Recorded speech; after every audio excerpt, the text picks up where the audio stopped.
Today, we are covering 7 breaking developments that are reshaping the balance of power across the Middle East and Eastern Europe.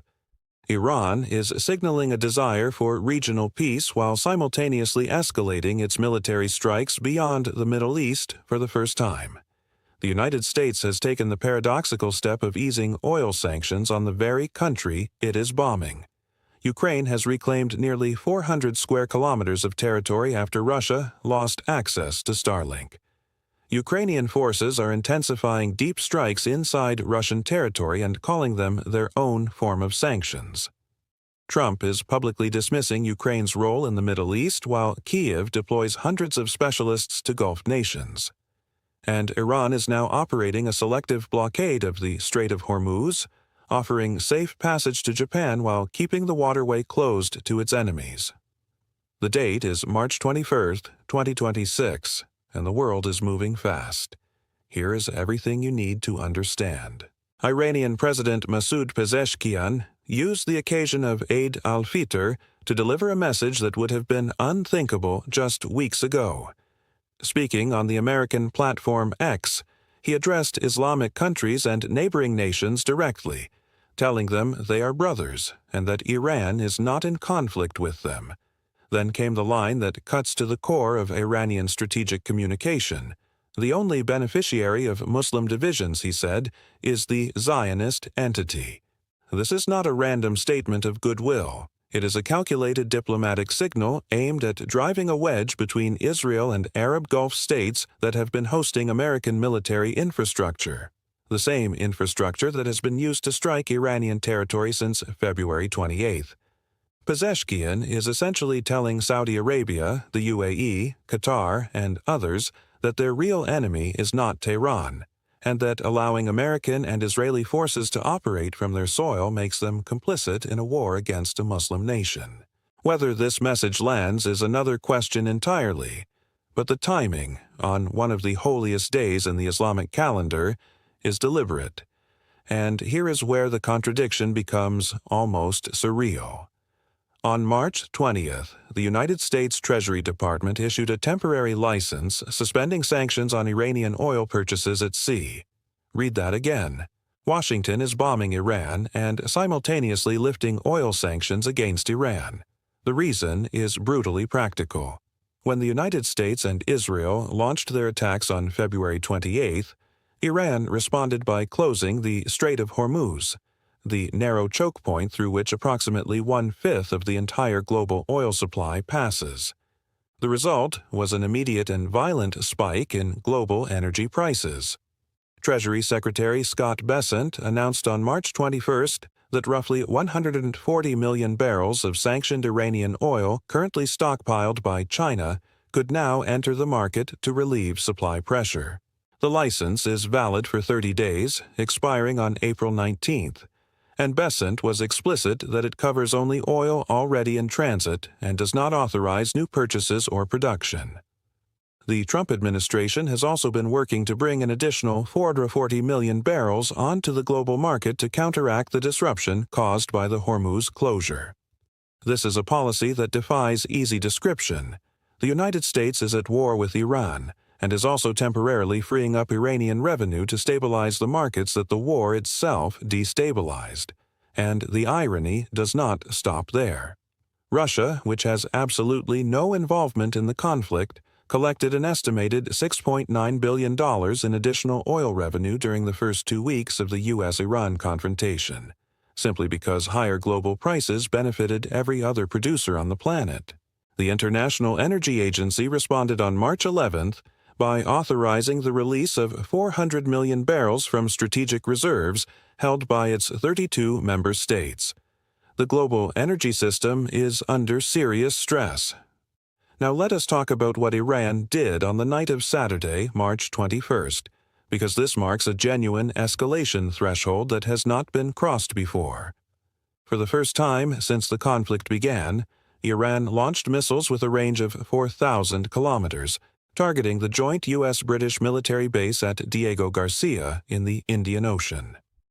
Israeli military chief Eyal Zamir confirmed the strikes and made a point that will send alarm through European capitals. These missiles, he said, can reach Berlin, Paris, and Rome.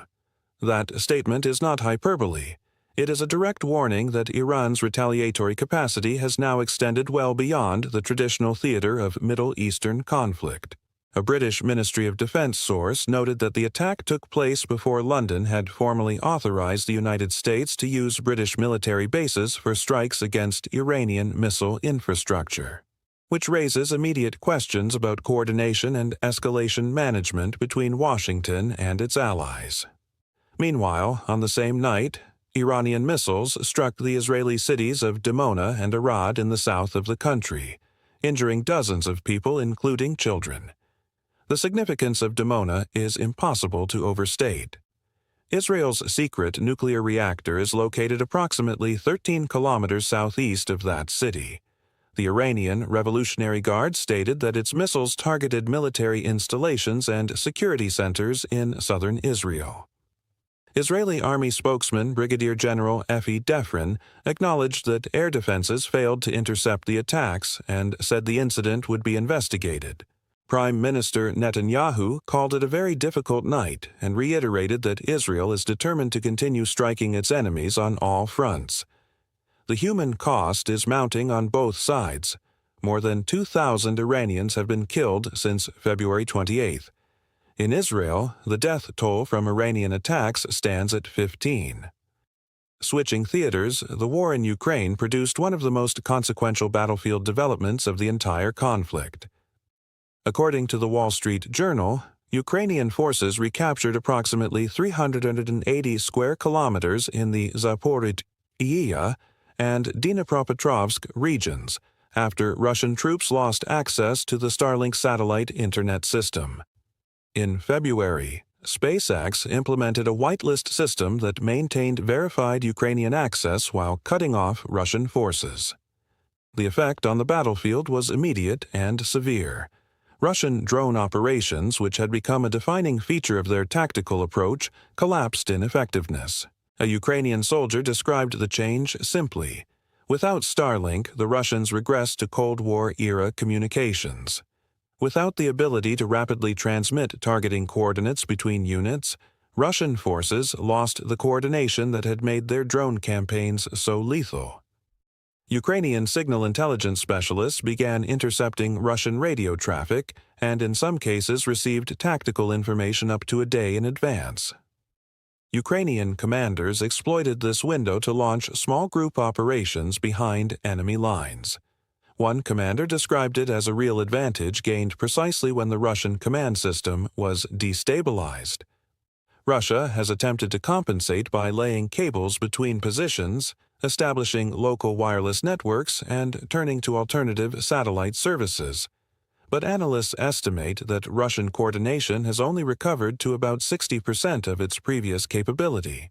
Internal disputes between the Kremlin's push for its state-run MAX communications system and soldiers who simply do not trust it are making the problem worse. On the diplomatic and military pressure front, Ukrainian Foreign Minister Andriy Sybiha delivered a statement on March 21st that reframes how Kyiv is describing its deep strike campaign. The scale and impact of Ukrainian attacks on Russian territory are increasing consistently, he said, describing the campaign as smart, effective, and strategically planned. Then he used a phrase that is worth examining closely. He called the attacks Ukraine's own sanctions against the Russian war machine, explicitly stating they would not be eased. On March 21st, Ukrainian forces struck the Saratov oil refinery, which supplies fuel to the Russian military. On March 19th, drones hit a Russian air defense missile regiment in Sevastopol at Cape Fiolent. Sybiha warned that Russian leadership already knows there are no safe places left in the country, and that the worse Russia's refusal to end the war, the worse the consequences will become. This is deliberate messaging designed to mirror the language of economic pressure with the language of kinetic strikes. The relationship between Washington and Kyiv grew more complicated on March 21st after NBC's Stephanie Rouleau reported details of a 15-minute phone call with Donald Trump. According to Rouleau, Trump said Ukraine has done nothing in the Middle East and that everything Zelensky has said about providing assistance was political and for public relations purposes. Trump also repeated a claim he has made publicly that the United States does not need Ukrainian help to shoot down Iranian drones, and described Zelensky as harder to deal with than Putin. Zelensky responded without directly addressing Trump's characterization, saying that rhetoric is rhetoric and that the important thing is knowing what Ukraine is doing. What Ukraine says it is doing is actually substantial. Zelensky confirmed that 228 Ukrainian specialists are currently deployed in Qatar, the UAE, and Saudi Arabia, with additional work ongoing in Kuwait and Jordan. He explained that Ukrainian forces have unmatched experience dealing with mass Shahed drone attacks and that no one else in the world has that operational knowledge. Ukraine also reportedly received 11 formal requests for security assistance related to Iranian drone threats from neighboring countries, European states, and the United States. Separately, U.S. Army Secretary Dan Driscoll announced that 10,000 Merops interceptor drones have been sent to the Middle East, the same drone that demonstrated effective combat performance in Ukraine. Finally, Iran's Foreign Minister Abbas Araghchi gave an interview to the Japanese news agency Kyodo, in which he stated that Iranian ships have permission to transit the Strait of Hormuz. He was explicit about the logic. The strait is closed only to ships belonging to countries that attack Iran. For other countries, it remains open. Iran is willing to provide Japan with safe passage and is ready to discuss the arrangements. This is enormously significant for Tokyo. Japan imports more than 90% of its crude oil from the Middle East, and the majority of that supply transits through the Strait of Hormuz.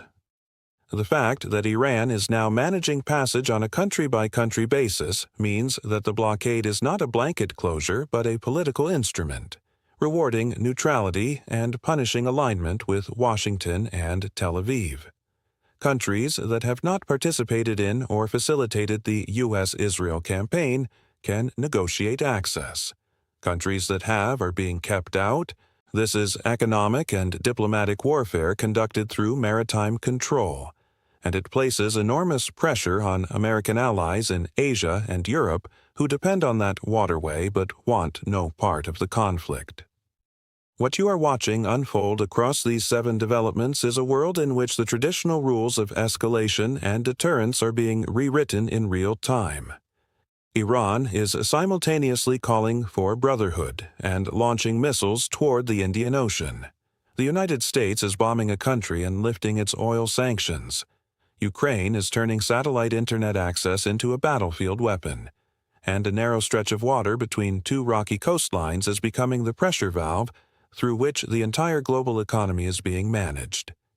If you want to understand where this is heading, stay with this channel, subscribe, and turn on notifications, because the next 30 days before that U.S. oil license expires on April 19th may be among the most consequential of the year.